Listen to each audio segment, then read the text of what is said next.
दोस्तों, आप लोगों का स्वागत है।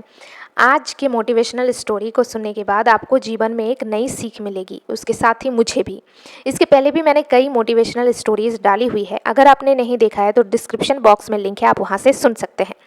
और मोटिवेशन स्टोरीज़ सुनने के बाद आपको कई सारी चीज़ें जीवन के बारे में जानकारी मिलती है, क्लियरिटी मिलती है और आप एक नई ऊर्जा के साथ काम भी करते हैं।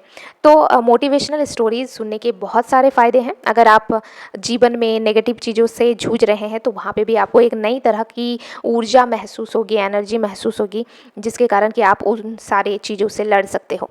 तो चलिए स्टार्ट करते हैं बिना टाइम गंवाएं। तो स्टोरी का नाम है बूढ़े गिद्ध की सलाह। आइए सुनते हैं। एक बार गिद्धों का झुंड उड़ता उड़ता एक टापू पर जा पहुंचा। वह टापू समुद्र के बीचों बीच स्थित था। वहां ढेर सारी मछलियां, मेढक और समुद्री जीव थे। इस प्रकार गिद्धों को वहां खाने पीने का कोई कमी नहीं थी। सबसे अच्छी बात यह थी कि वहाँ गिद्धों का शिकार करने वाला कोई जंगली जानवर नहीं था। गिद्ध वहाँ बहुत खुश थे। इतना आराम का जीवन उन्होंने पहले देखा नहीं था। उस झुंड में अधिकांश गिद्ध युवा थे। वे सोचने लगे कि अब जीवन भर इसी टापू पर रहना है, यहाँ से कहीं नहीं जाना, क्योंकि इतना आरामदायक जीवन कहीं नहीं मिलेगा। लेकिन उन सबके बीच एक बूढ़ा गिद्ध भी था। वह जब युवा गिद्धों को देखता तो चिंता में पड़ जाता। वह सोचता कि यहाँ के आरामदायक जीवन इन युवा गिद्धों पर क्या असर पड़ेगा, क्या वे वास्तविक जीवन का अर्थ समझ पाएंगे। यहाँ इनके सामने किसी प्रकार की चुनौती नहीं है। ऐसे में जब कभी मुसीबत इनके सामने आ गई तो ये कैसे उसका मुकाबला करेंगे। बहुत सोचने के बाद एक दिन बूढ़े गिद्ध ने सभी गिद्धों की सभा बुलाई। अपनी चिंता जताते हुए वो सबसे बोला, इस टापू में रहते हुए हमें बहुत दिन हो गए।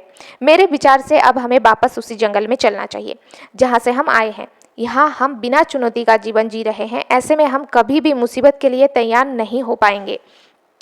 युवा गिद्धों ने उसकी बात सुनकर भी अनसुनी कर दी। उन्हें लगा कि बढ़ती उम्र के असर से बूढ़ा गिद्ध सठिया गया है, इसलिए ऐसी बेकार की बातें कर रहा है। उन्होंने टापू की आराम की जिंदगी छोड़कर जाने से मना कर दिया। बूढ़े गिद्ध ने उन्हें समझाने की कोशिश की। तुम सब ध्यान नहीं दे रहे कि आराम के आदी हो जाने के कारण तुम लोग उड़ना तक भूल चुके हो। ऐसे में मुसीबत आई तो क्या करोगे। मेरी बात मानो, मेरे साथ चलो। लेकिन किसी ने बूढ़े गिद्ध की बात नहीं मानी। बूढ़ा गिद्ध अकेला ही वहां से चला गया। कुछ महीने बीते। एक दिन बूढ़े गिद्ध ने टापू पर गए गिद्धों की खोज खबर लेने की सोचा और उड़ता उड़ता उस टापू पर पहुंचा। टापू पर जाकर उसने देखा कि वहाँ का नज़ारा बदला हुआ था। जहाँ देखो वहाँ गिद्धों की लाशें पड़ी थी। कई गिद्ध लहूलुहान और घायल पड़े हुए थे। हैरान बूढ़े गिद्ध ने एक घायल गिद्ध से पूछा, ये क्या हो गया, तुम लोगों की ये हालत कैसे हुई।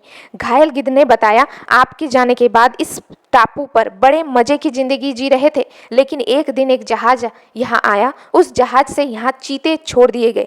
शुरू में तो उन चीतों ने हमें कुछ नहीं किया, लेकिन कुछ दिनों बाद जब उन्हें आभास हुआ कि हम उड़ना भूल चुके हैं, हमारे पंजे और नाखून इतने कमजोर पड़ गए हैं कि हम तो किसी पर हमला नहीं कर सकते और ना ही अपना बचाव कर सकते हैं, तो उन्होंने हमें एक एक कर मार कर खाना शुरू कर दिया।